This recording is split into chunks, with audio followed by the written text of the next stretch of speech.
Hello बच्चों, कैसे हो सभी। होप आप सभी फाइन होंगे। तो जैसा कि आप सभी जानते हैं, मेरा नाम है प्रशांत और आप और हम मिलकर पढ़ रहे हैं केमिकल काइनेटिक्स। तो लास्ट लेक्चर में हमने कहां तक देख लिया था, हमने इंटीग्रेटेड रेट लॉ देख लिया था फॉर जीरो ऑर्डर रिएक्शंस, कि जीरो ऑर्डर के लिए इंटीग्रेटेड रेट लॉ क्या होता है। ठीक है जी। और हमारा कुछ एक्सप्रेशन आ गया था, A is equal to A not minus K T. And इसके अलावा हमने क्या देखा था, तो फैक्टर्स अफेक्टिंग रिएक्शंस देखा था, rate of reaction, factors affecting rate of reaction देखा था, जिसमें हमारे तीन फैक्टर्स थे, that is concentration, that is temperature and catalyst. ठीक है जी। और हमने बोला था कि तीनों का हमने क्वालिटेटिव इफेक्ट देख लिया था। तो और हम बोले थे कि क्वांटिटेटिव इफेक्ट क्या करेंगे, बाद में देखेंगे, जिसमें फर्स्ट क्वांटिटेटिव इफेक्ट क्या था, इंटीग्रेटेड रेट लॉ। ठीक है जी। और उसका फर्स्ट पार्ट क्या था हमारे पास, जीरो ऑर्डर रिएक्शन के लिए इंटीग्रेटेड रेट लॉ। ठीक है जी। क्वांटिटेटिव इफेक्ट ऑफ कंसंट्रेशन हम देख रहे थे रेट लॉ पे, और उसी में हमारे पास इंटीग्रेटेड रेट लॉ आया था। क्वांटिटेटिव इफेक्ट जो था वो क्या था, इंटीग्रेटेड रेट लॉ बताता था। पहले तो रेट लॉ बताता नॉर्मली, वो तो हमें पहले से आता है, और हमने देखा था कि इंटीग्रेटेड रेट लॉ बताता है, वो हमने देख लिया था थोड़ा सा। अच्छा, तो आज के लेक्चर में हम क्या करेंगे, आज हम उसी क्वांटिटेटिव के बेस पे और ग्राफ्स बनाना सीखेंगे। ठीक है जी, कि कैसे ग्राफ किस तरह से वेरी करते हैं, क्या कि जैसे कि इनिशियल कंसंट्रेशन या कंसंट्रेशन लेफ्ट वर्सेस टाइम का ग्राफ। ठीक है, ऐसे कुछ ग्राफ्स देखेंगे हम, और ये ग्राफ्स काफी इंपॉर्टेंट है। एक तो ये क्वेश्चन सॉल्व करने में काफी इंपॉर्टेंट होते हैं। इसके अलावा इनकी जो मेन सिग्निफिकेंस है वो ये है कि ये डायरेक्टली पेपर में पूछे जाते हैं। कई बार आपको सीधा पूछ लिया जाएगा कि कैसे ये ग्राफ कैसे आया हमारे पास। ठीक है जी, या कौन से ऑर्डर का है ये, इस या तो आपको दो क्वांटिटीज दे दी जाएंगी कि दिस वर्सेस दिस का आप ग्राफ बनाइए, या फिर आपको क्या बोल दिया जाएगा कि आपको ग्राफ देके पूछ लिया जाएगा कि ये किस ऑर्डर का ग्राफ है। ठीक है जी। अच्छा, इसके अलावा मैं आपको एक बहुत आसान तरीका बताने वाला हूं ग्राफ को लिखने के लिए। ठीक है जी। और उससे आप बहुत आसानी से किसी भी ग्राफ को बिल्कुल भी रटना नहीं पड़ेगा, और आप समझ जाएंगे कि ग्राफ्स को कैसे लिखना है। ठीक है जी। तो चलिए चलते हैं। तो हम जो पढ़ रहे थे वो था जीरो ऑर्डर रिएक्शंस। ठीक है जी, जीरो ऑर्डर के लिए इंटीग्रेटेड रेट लॉ पढ़ रहे थे हम। ठीक है जी। और हमारे पास दो चीजें आई थी, फर्स्ट इज रेट लॉ। तो रेट लॉ जीरो ऑर्डर के लिए क्या होता है, पहले हमें रिएक्शन डिफाइन करनी पड़ेगी। रिएक्शन होती थी ए गिव राइज टू बी मान लीजिए, और उसके लिए हमें रेट लॉ लिखना है। तो क्या आ जाएगा, rate law is defined by rate is equal to K, that is rate constant, into A raise to power zero, reactant raise to power their order, and order is zero. अच्छा जी। और integrated rate law क्या आया था, integrated rate law क्या आया था हमारे पास, तो वो हमारे पास आया था A is equal to A not minus K T.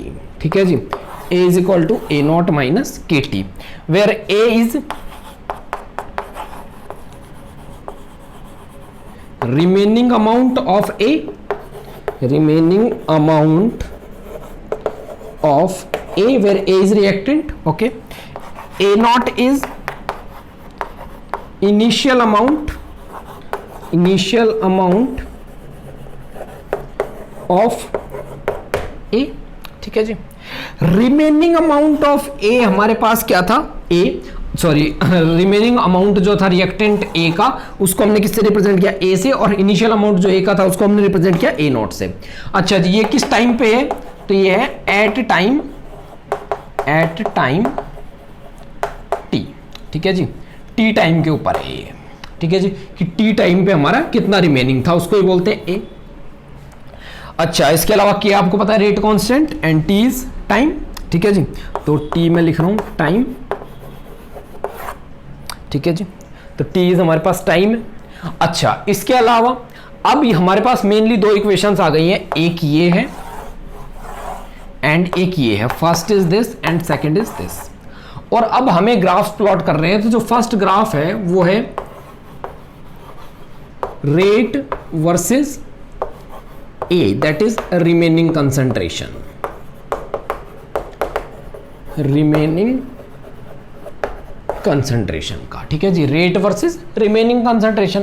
तो जब भी आपको कोई दो क्वांटिटीज के बीच में ग्राफ प्लॉट करना होता है, तो आपको क्या करना है, कोई ऐसी इक्वेशन ढूंढनी है जिसके अंदर ये दोनों क्वांटिटीज हों। ठीक है जी, दोनों क्वांटिटीज मौजूद हों, जिसके अंदर प्रेजेंट हो दोनों क्वांटिटीज, वो देखनी है। अब देखिए, रेट और ए कौन सी रिएक्शन में प्रेजेंट है, क्या इसमें है, नहीं, बिल्कुल नहीं है, इसमें रेट नहीं है, इसमें है। रेट भी है और ए भी है। तो आइए इस रिएक्शन को हम ले लेते हैं, rate is equal to K into A raise to power 0। अच्छा, ए रेज टू पावर 0 कितना होगा, तो this will be equal to 1। ठीक है जी, यानी कि रेट इज इक्वल टू के, यानी कि ए रेट के इक्वेशन में आ ही नहीं रहा है, यानी कि ए की इक्वेशन में क्या हो जा रहा है, कांस्टेंट हो जा रहा है। तो रेट इज इक्वल टू हमारे पास आ गया के। ठीक है जी, यानी कि रेट क्या है, कांस्टेंट, यानी कि रेट अगर कांस्टेंट है यानी ए पे डिपेंड नहीं करता है। कहने का मतलब क्या है कि ए वर्सेस अगर रेट में प्लॉट करूं तो कुछ ऐसे रहेगा, whatever be the value of A की डिफरेंट वैल्यूज के लिए रेट क्या रहेगा, कांस्टेंट रहेगा। ठीक है जी, तो कुछ इस तरह से प्लॉट होगा। तो ये ग्राफ देख लीजिए। इसके बाद हम क्या करेंगे, इसके बाद हम करेंगे second, that is a versus T, that is remaining amount versus time. तो ये देखिए रिमेनिंग अमाउंट और टाइम कौन सी इक्वेशन में अवेलेबल है, A is equal to A not minus K T. क्या ए है, क्या टी है। ठीक है जी, तो आइए देखते हैं, ये वाली इक्वेशन लेते हैं, A is equal to A not minus K T. ठीक है जी, अच्छा यहां पे क्या होगा, देखिए ध्यान दीजिए, क्या इसको मैं ऐसे लिख सकता हूं, y is equal to C plus M X. क्या इस फॉर्म में है ये इक्वेशन, क्या ये इक्वेशन इस फॉर्म में है, y is equal to C plus M X, where y is equal to A, c is equal to A not and m is equal to minus K and x is equal to time t। ठीक है जी, यानी कि अगर मेरे को x versus y that is t versus a मेरे को graph plot करना हो, x वर्सेस y प्लॉट करना हो और equation y is equal to mx plus c की फॉर्म में है, तो क्या होगा, एक तो इक्वेशन स्ट्रेट लाइन आएगी, स्ट्रेट लाइन की इक्वेशन है। ठीक है जी, ये आपको ध्यान रखना है कि इक्वेशन किस फॉर्म में, क्या स्ट्रेट लाइन की इक्वेशन है, बिल्कुल है, स्ट्रेट लाइन की फॉर्म में y is equal to mx plus c में। अच्छा, इसके अलावा ये तो हमें पता लग गया कि इक्वेशन क्या आएगी। ठीक है जी, अब ये जो स्लोप वगैरह है इनका क्या मतलब है, स्लोप का मतलब क्या होता है, स्लोप का मतलब ये होता है कि जो स्ट्रेट लाइन है वो कैसे जाएगी, स्ट्रेट जाएगी, ऊपर की तरफ जाएगी, नीचे की तरफ जाएगी, कैसे जाएगी। ठीक है जी, अच्छा इंटरसेप्ट क्या होता है, इंटरसेप्ट वो होता है जहां से लाइन स्टार्ट होगी। ठीक है जी, जहां से लाइन स्टार्ट होगी, कौन सी एक्सिस पे, वाई एक्सिस पे। इंटरसेप्ट होता है वाई एक्सिस का इंटरसेप्ट बोलते हैं इसको। जो सी होता है वो होता है इंटरसेप्ट ऑफ वाई एक्सिस। तो कहीं भी किससे स्टार्ट होगी, ए नोट से। तो मान लीजिए किसी ए नोट नाम के पॉइंट से स्टार्ट होगी, ए नोट जो पॉइंट होगा जिससे लाइन स्टार्ट होगी वो होगा ए नोट। ठीक है जी, थोड़ा बड़ा लिख देता हूं इसको आपके लिए, ये है ए नोट। ठीक है जी, अच्छा स्लोप क्या आ रहा है, स्लोप है नेगेटिव के, स्लोप हमारे पास क्या है, slope is equal to minus K है हमारे पास, नेगेटिव के। और नेगेटिव स्लोप का मतलब है कि लाइन नीचे की तरफ जाएगी, यानी कि कुछ इस तरह से जाएगी। ठीक है जी, और स्लोप क्या जाएगा हमारे पास, माइनस के, ये हमने देख ही लिया। ठीक है जी, माइनस के स्लोप है इसलिए नीचे की तरफ जा रही है लाइन। अच्छा, और ए नोट से शुरू क्यों हुई, क्योंकि इंटरसेप्ट ए नोट था। ठीक है जी, तो और स्ट्रेट लाइन क्यों आई, क्योंकि equation y is equal to mx plus c थी। तो ये दोनों ग्राफ आपको ध्यान रखने, एक ये वाला और एक ये वाला ग्राफ, ये दोनों आपको ध्यान रखने हैं। ठीक है जी, तो एक बार इनको चलिए मैं साफ साफ बना देता हूं और फिर चलते हैं आगे।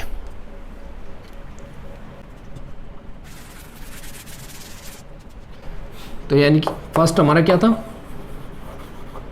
रेट वर्सेस ए, और हमारा ग्राफ क्या आया था, यानी कि ए यहाँ पे था, यहाँ पे रेट था, और ये कांस्टेंट लाइन थी, straight line without any slope. ठीक है जी, स्ट्रेट लाइन थी। ठीक है जी, अच्छा इसके अलावा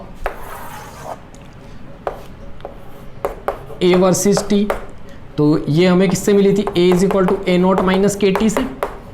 अच्छा, ये कहाँ से आई थी, तो rate is equal to K into A raise to power 0 से आई थी। ठीक है जी, कुछ इस तरह से आई थी। और ये क्या आई थी, तो A versus T and this will be slope is equal to minus K and this all will be equal to A not. यहां से यहां तक की दूरी क्या थी, ए नॉट थी। ठीक है जी, कुछ इस तरह से था हमारे पास। अच्छा स्ट्रेट लाइन आई थी y equal to mx plus c की वजह से, और स्लोप माइनस के आया था, इंटरसेप्ट y इंटरसेप्ट क्या आया था a नॉट। तो इतना देख लीजिए और फिर चलिए चलते हैं आगे।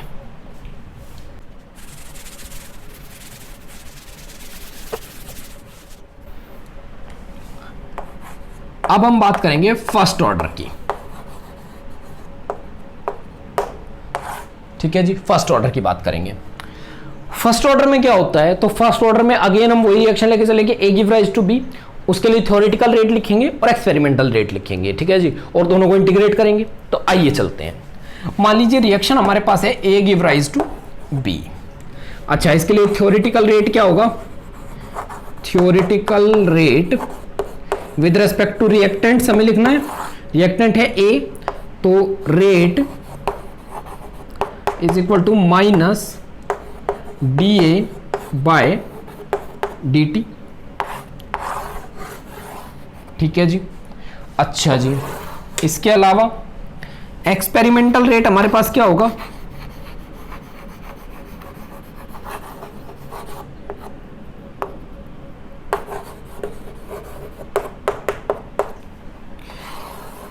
एक्सपेरिमेंटल रेट क्या होता है, rate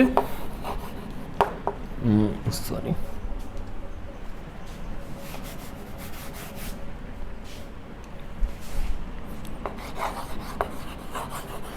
rate is equal to K into A raise to power its order that is 1। ठीक है जी, यानी कि क्या आ गया, rate K into A raise to power 1 is A. ठीक है जी, तो एक हमारे पास ये आ गया। अब हमें क्या करना है, अगर हमें इंटीग्रेटेड रेट इक्वेशन लिखनी है तो हमें लिखना है theoretical rate is equal to experimental rate. ठीक है जी। अच्छा, थ्योरेटिकल रेट हमारे पास क्या है, minus D A by D T is equal to K into A. ठीक है जी, के इंटू ए। अब चलिए आगे चलते हैं। तो माइनस को इधर भेज देते हैं, ए को यहां पे ले आते हैं। ए वालों को एक तरफ रखना है, बाकी सबको एक तरफ रखना है, यानी कंसंट्रेशन टर्म्स को एक तरफ, बाकी सबको एक तरफ। तो ये देखिए D A by A is equal to minus K D T. ठीक है जी, ध्यान दीजिए मैंने कंसंट्रेशन टर्म्स को एक तरफ रखा है, बाकी सबको एक तरफ रखा है। ए को मैं वहां से राइट साइड से लेफ्ट साइड में ले आया और डी टी को मैंने लेफ्ट से राइट में भेज दिया। अच्छा, और नेगेटिव को भी लेफ्ट से राइट में भेज दिया। ठीक है जी। अच्छा, अब आइए, अब हम क्या करेंगे, तो क्या मैं इसको ये लिख दूं क्या, 1 बाय ए डी ए। ठीक है जी, is equal to minus K D T. ठीक है जी। अब दोनों तरफ क्या कर देंगे, इंटीग्रेशन कर देंगे। तो integration 1 by A D A is equal to integration minus K D T. ठीक है जी। अच्छा, अब एक बार बताइए लिमिट क्या लगेगी, कंसंट्रेशन जो इनिशियल से लेके फाइनल, इनिशियल थी ए नॉट, स्टार्टिंग में जब रिएक्शन स्टार्ट हुई थी तो यानी कि रिएक्शन बल्कि स्टार्ट भी नहीं हुई थी, तब रिएक्टेंट की कंसंट्रेशन ए नॉट थी। एट टाइम टी कंसंट्रेशन है ए। ठीक है जी। सिमिलरली टाइम स्टार्टिंग में था 0, अब टाइम है टी। ठीक है जी, इसमें मेरे हिसाब से कोई डाउट नहीं होगा। 1 बाय ए डी ए का इंटीग्रेशन क्या होता है, 1 by A D A that is ln of A, natural log of A. ठीक है जी, और लिमिट क्या लग जाएगी same, A not to A is equal to minus K तो बाहर आ जाएगा, और डी टी का इंटीग्रेशन होता है T and limit will be 0 to T. ठीक है जी। थोड़ा छोटा लिख दिया, शायद थोड़ा बड़ा लिखता हूं।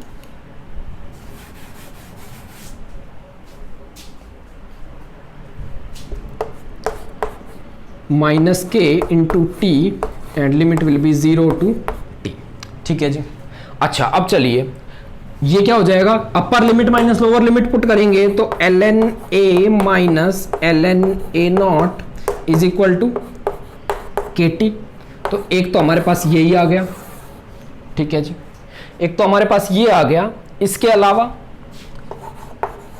ln a by A not is equal to K T, एक ये आ गया। अच्छा ये कैसे आया, तो ln x minus ln y is equal to क्या होता है, ln x बाय वाई, ठीक है जी।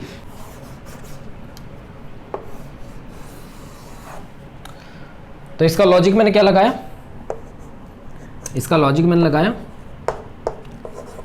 ln x minus ln y is equal to ln x by Y, ठीक है जी। ये आपको ध्यान रखना है कि ln x minus ln y किसके इक्वल होता है, ln x बाय वाई के, ठीक है जी। अच्छा अब आइए इतना देख लीजिए और ये इधर से मिटाता हूं मैं और फिर आगे चलते हैं, इसको नोट कर लीजिए, चलते हैं आगे।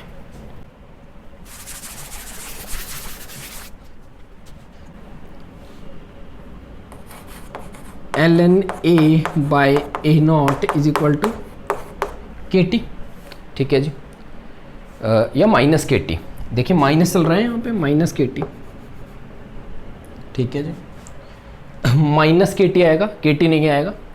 अच्छा जी, is equal to minus K T. अब अगर माइनस को मैं यहाँ पे ले आऊँ, माइनस को इस तरफ ले आऊँ, देखिए इसको नहीं लेते हैं, फिर एक बार ऊपर वाले को लेते हैं, इसको लेते हैं, ठीक है जी। ln a minus ln a not is equal to minus K T, minus को इधर ले आऊंगा तो क्या हो जाएगा, ln a not minus ln a is equal to K T हो जाएगा, ठीक है जी। तो ln a not by a is equal to K T, ठीक है जी। अच्छा एक हमारे पास ये आ गया, ठीक है जी। इसके अलावा अगर उसी की बात करूं मैं, ln a by A not is equal to minus K T, अगर दोनों को दोनों का एक साइड एक्सपोनेंशियल ले लें तो क्या होता है, e raise to power ln a by A not is equal to e raise to power minus K T, and e raise to power ln, e से ln कैंसिल हो जाता है, that is a by A not is equal to e raise to power minus K T, and ये a not अगर इधर चला जाएगा तो a इज इक्वल टू क्या हो जाएगा, a is equal to A not E raise to power minus K T, एक ही हो जाएगा हमारे पास, ठीक है जी। तो 1 2 3, ठीक है जी, और 4 हमारे पास फिलहाल हो गए, ठीक है जी। और एक और बना लेते हैं हम, चलिए एक और ले लेते हैं, एक और एक्सप्रेशन निकाल लेते हैं। तो इसको ले लेते हैं एक बार, ln a not by a is equal to K T, ठीक है जी। अब ln x is equal to होता है 2.303 log x, ठीक है जी। तो ये log कैसा है, ये 10 बेस log है और ये नेचुरल log होता है, ठीक है जी। अच्छा नेचुरल log में कन्वर्ट करते हैं तो ये जाएगा 2.303 log a not by a is equal to K T. So k को इधर रखते हैं और इस सारे को इधर ले लेते हैं, तो 2.303 by T into log a not by a, ये लीजिए। तो हमारे पास जो सबसे इंपॉर्टेंट है वो क्या, कौन कौन से हैं, तो एक तो वो ये है एक, एंड एक वो ये है, ठीक है जी। अच्छा वैसे ये भी इंपॉर्टेंट है, थर्ड, ये फोर्थ और ये फिफ्थ, ये 5 एक्सप्रेशन आप ध्यान दिया होगा आपने, तो सिर्फ इसी से बने हैं, सिर्फ इसी एक एक्सप्रेशन से बने हैं। तो सारे एक एक्सप्रेशन से बनते हैं, इनको बनाना आपको अपने आप आना चाहिए, ठीक है जी। तो ये आप प्रैक्टिस करेंगे इनकी, अगर आप प्रैक्टिस नहीं करेंगे तो इनको भूल जाएंगे, ठीक है जी।